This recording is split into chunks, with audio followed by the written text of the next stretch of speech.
Bom, olá, bom dia a todos. Estamos aqui de novo com mais um podcast aí da Sobrice Onco, com nossos ilustres convidados aí. Letícia Martins, oncologista da Oncoclínicas, Dr. Paulo Herman, prazer ter o senhor aqui, chefe do serviço de cirurgia hepatobiliar da USP, professor lá também. Luísa Labruni, a nossa radiologista do INCA. A gente vai discutir aqui um caso para um podcast de metástase hepática coloretal. Então, vou começar apresentando um caso, um paciente do INCA que teve o início da sua história aí lá atrás, em 2021, um paciente masculino de 69 anos, com diagnóstico de adenocarcinoma de reto médio, já com metástase hepática. Aqui as primeiras imagens, vou convidar a Luísa para comentar as imagens. A gente já vê ali as 3 metástases hepáticas já identificadas, até com a setinha para a gente já, uma ressonância. Queria que a Luísa comentasse aí para a gente.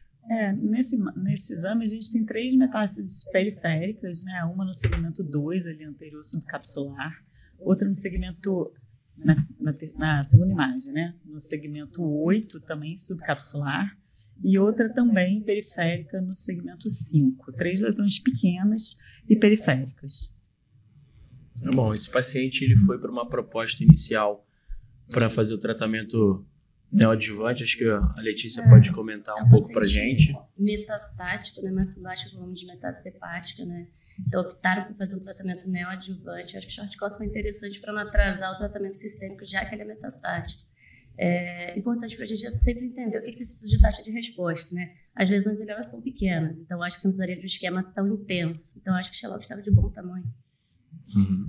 Esse paciente teve uma boa resposta à quimioterapia. Os exames de imagem mostraram que as lesões hepáticas praticamente desapareceram. Ele chegou à cirurgia, fez uma cirurgia videolaparoscópica, ressecou o tumor primário, fez a colostomia, colecistectomia, e o cirurgião aproveitou para ressecar aquela lesão mais superficial ali no segmento 2. Aqui, depois esse paciente ficou no controle depois dessa cirurgia, e depois ele progrediu as lesões hepáticas. Teve até uma tentativa de ablação, mas no dia da ablação ele já chegou com uma lesão grande, as lesões tinham progredido bastante, o pessoal abortou a tentativa de ablação, e aí ele voltou para a quimioterapia de conversão com o Folfox. Folfox vezes 8. Aqui tem as lesões da progressão, a gente vê que a lesão progrediu bastante em número e tamanho. A lesão que porque a lesão do segmento 2 havia sido ressecada, né? Então agora a gente tem aquela lesão do segmento 5, aquela lesão do segmento 8, a lesão do segmento 2 tem um clipe ali, né, mostrando que ela foi ressecada, e apareceu uma nova lesão que a gente não tinha ali entre os segmentos 7 e 8, também mais periférica, um pouquinho mais com componente central, mas essa lesão é nova, ela não existia no exame anterior. E só para falar, na verdade, esse paciente já tinha feito 4 meses de oxa, né? Fizeram um esquema intenso com oxirino. Não sei como é para você operar, mas talvez eu tivesse feito um esquema um pouquinho menos intenso, porque são drogas que têm toxicidade hepática, né? Então, enfim. Paulo, quer comentar para a gente alguma coisa da cirurgia, até da cirurgia primária ali, da ressecção, da nodulectomia também? Na realidade, eu acho que tudo foi perfeito. É um tumor sincrônico, 3 tumores, uma doença sincrônica, numa lesão que era avançada no reto. Então nós também começamos com neoadjuvância, mas nós fazemos pouco justamente para evitar toxicidade, especialmente da oxaliplatina, que isso aumenta muito o sangramento intraoperatório. E a única coisa que eu não entendi na cirurgia é porque não ressecou. Cada vez mais nós fazemos em pacientes. Aqui eram 3 lesões periféricas quando o caso abriu. Então, dá para fazer a cirurgia laparoscópica do tumor primário e tentar ressecar simultaneamente as metástases. Mas se eu não conseguisse fazer por vídeo, eu faria uma pequena incisão e ressecaria as 2 outras lesões, porque era de se esperar que elas crescessem se não fossem operadas. A gente vê isso com uma certa frequência. Às vezes não era um centro especializado, o cirurgião opera fácil e deixa as difíceis. E as difíceis ele acaba mandando para ablação, que foi o caso aqui, mas ele tinha uma oportunidade, ele estava lá, podia ter ressecado as 3 lesões. Acho que isso teria sido o procedimento ideal. Depois ele progrediu e apareceu uma lesão nova. Mas é diferente você tratar uma lesão nova do que agora 3 lesões grandes. Eu acho que nesse caso, as 2 lesões que não foram ressecadas, elas tinham sumido pós-quimioterapia. A gente só encontrava a lesão do segmento 2. E aí foi por isso que ele não ressecou as outras 2 lesões, mas elas estavam lá e elas cresceram de novo. Isso tem acontecido com frequência. Então, na verdade, nós rotineiramente fazemos, acho que seria legal você comentar, todos os casos cirúrgicos, nós fazemos uma ressonância com contraste hépato específico. E na cirurgia, você, com ultrassom intraoperatório, que para nós é obrigatório na cirurgia oncológica do fígado, e esse é um problema da laparoscopia, porque a maior parte dos serviços não tem um transdutor laparoscópico. Então, o que a gente fazia quando não tinha era uma pequena incisão e faz ultrassom. E eu não me lembro de nenhum caso que nós não achamos. Porque você vê o parâmetro anatômico na imagem, você busca o mesmo parâmetro anatômico no ultrassom intraoperatório. Quem faz o nosso ultrassom intraoperatório é o radiologista, que já estudou as imagens, definição de imagem e a gente acha. E aí ou faz uma ablação ou faz uma ressecção daquela área. Então, cada vez mais, nós temos menos casos que a gente considera como desaparecimento patológico. Entendi. Tá bom. Já que você falou em contraste hepatobiliar, eu concordo que eu acho que deve ser feito sempre que tem metástase hepática potencialmente ressecável. Eu acho que é fundamental, aumenta muito a sensibilidade das lesões hepáticas. Mas esse paciente era um paciente do INCA e que na época a gente não tinha um contraste hepatobiliar. Hoje em dia a gente tem, mas na época a gente não tinha, então o que a gente tinha disponível era a tomografia. Acho que é questão de droga também, né? Assim, ele fez pensar em fazer droga-alvo para ele em primeira linha ali também. É questão de acesso, né? Então, às vezes, no INCA a gente fazia, por exemplo, anti-GFR em terceira linha, né? Você não tem disponível para a primeira ou segunda. Então, é realmente adaptado ao que a gente consegue fazer. Nós também não temos. É lógico, em primeira linha a gente não consegue. É diferente do cenário de consultório, né? Isso é mundo real. É muito legal discutir o mundo real. Mas a gente tem que comentar o mundo ideal. Sim, com certeza. Com certeza. E assim, o FOLFIRI isolada tem taxa de resposta aí de 40%, então não é um esquema ruim, você teria poupado de fazer mais óxido, né? E tem impacto na cirurgia.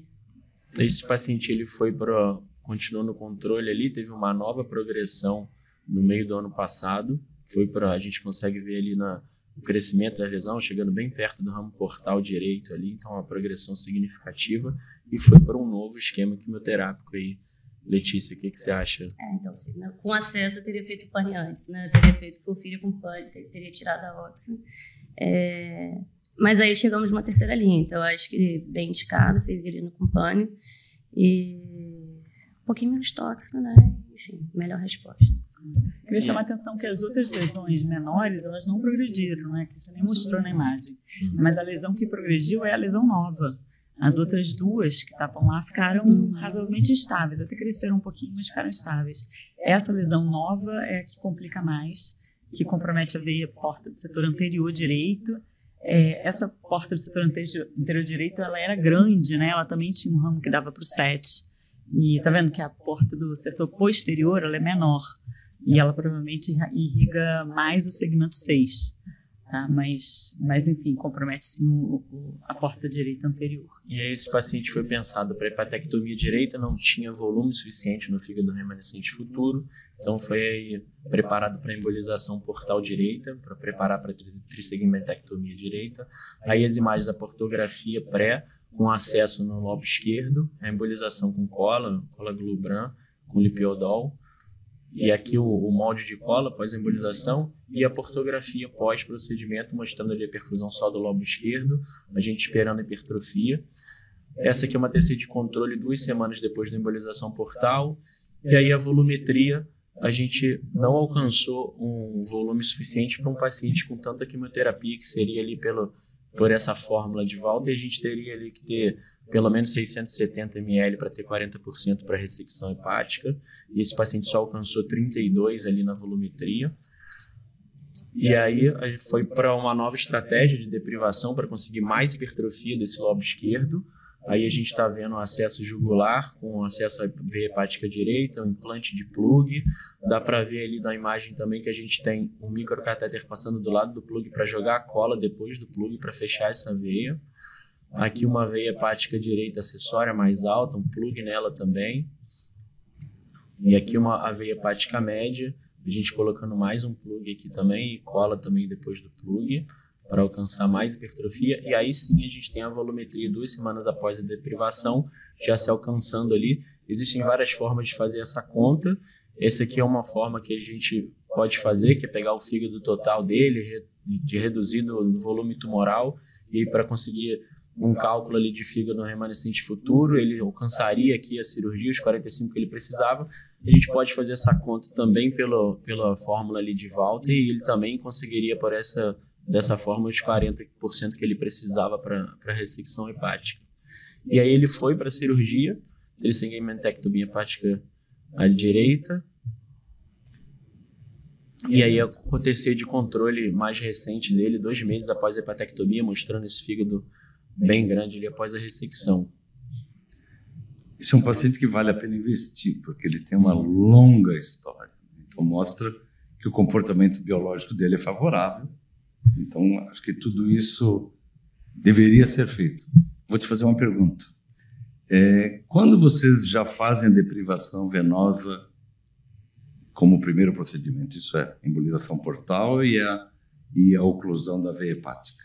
A gente aqui foi feito em 2 estágios. Não cresceu, aí foi feita a deprivação. Eu acho que o paciente que tem que ir para a deprivação é o paciente que tem menos tempo, porque a deprivação venosa ela vai ganhar uma hipertrofia muito mais rápida. Às vezes você consegue preparar um paciente ali para ser operado em 2 semanas, para 3 semanas. Então, o paciente que não tem muito tempo para aguardar seria o procedimento ideal. A gente vê que tem não só ganho de mais hipertrofia num tempo mais rápido, como ganho de função hepática do fígado remanescente futuro. Então, acho que seria esse o caso. Esse paciente, acho que dava o tempo ali de tentar só a embolização portal, que também acho que facilita um pouco para vocês a cirurgia do que em relação à deprivação, que eu acho que é uma cirurgia um pouco mais complicada. E o fígado era mais ou menos limítrofe, né? Mesmo antes da embolização portal, de repente só com a embolização já teria um fígado suficiente, né? Porque se ele tivesse tipo 15%, você teria que ir direto para a deprivação. Mas ali devia ter uns 20%, 25%, que eventualmente fosse suficiente a embolização portal. Acho que foi perfeito. Só te perguntei porque alguns já vão direto para a deprivação. Eu acho que não precisa fazer isso. É mais caro. O Platzer não é barato. Né? E não só um, né? São vários às vezes. Uma coisa que eu queria chamar a atenção é que, embora realmente o fígado tenha crescido bem, a lesão do lobo direito também cresceu. Não sei se vocês repararam, mas agora ela compromete também o segmento 4, enquanto antes ela estava restrita só ao segmento 8. Então, apesar do fígado ter crescido, também teve uma redução desse volume residual pelo crescimento, né? E o que você acha de fazer químio nesse intervalo? Porque ele fez uma embolização portal, 4 semanas, não funcionou. Aí tem que esperar, preparar. Ele deve ter perdido 2 meses para fazer a deprivação. O que você acha de fazer químio? Manteria. Que provavelmente é a causa pela qual ele estava sem tratamento. A gente poderia deixar sem urina, né? Só o fluoracil e o panitumumab, a gente faz manutenção com o panitumumab, então tira a droga que em teoria traz, mas efeito colateral eu faria uma manutenção. Acho que era uma boa estratégia. Que ninguém escreve isso em nenhum trabalho. Que mas você faz no intervalo. No meio. Nesse intervalo. Ele progrediu com químio também, né? Também teve isso. Todas as progressões dele foi durante o químio. Então, mas aí não progrediu anti-EGFR, né? Que é o panitumumab. Então, a gente faria manutenção só com o EGFR, tirando a químio, para não deixar sem tratamento, né? Agora, a minha pergunta, Paulo, se esse paciente fosse um pouquinho mais jovem, progrediu de novo só fígado, você está considerando transplante, que esses pacientes, como é que tá? Esse, na verdade, depois do trabalho multicêntrico europeu cujos resultados foram apresentados agora na última ASCO, tem um frisson mundial com o transplante. E para a gente tem, porque as drogas de terceira linha são muito ruins, né? Então, se você vê um estudo trazendo realmente dados sobre a vida, realmente... A grande questão, se você olhar bem, todos os serviços que têm um protocolo para transplante, para metástase, eles são extremamente rígidos na seleção dos pacientes. E esse trabalho só teve um bom resultado porque eles foram muito rígidos na seleção do paciente. Esse paciente não transplantaria, porque ele tinha um tumor um CEA muito alto, um tumor muito grande. A não resposta ideal à quimioterapia excluiriam esse paciente de um eventual transplante. Eu acho que o ponto-chave é esse. E o outro grande problema em relação ao transplante é o conceito da irressecabilidade. O que é irressecável para um cirurgião pode não ser para outro cirurgião. Então, talvez a gente vá ter que ter comitês que não tem nenhum viés para olhar e falar, realmente é ressecável, pode ir para o transplante. Porque o próprio transplantador indicar o transplante paga muito melhor do que uma hepatectomia. Então, existe um viés de indicação no mundo todo, não é só no Brasil. Então, talvez tenha que ter uma comissão que não tem nenhum conflito de interesse para dizer realmente é ressecável, obedece os critérios, e aí se transplanta. Isso aí. Então, agradecer aos nossos convidados aí, agradecer ao apoio ao Congresso da nossa sociedade. Muito bom uma reunião multidisciplinar. Os casos têm que ser discutidos de forma multidisciplinar, muita coisa para juntar. Boa uma mesa dessa. Obrigado a todos aí. Obrigada à comissão organizadora também pelo convite, foi muito bom. Obrigada. Muito bom.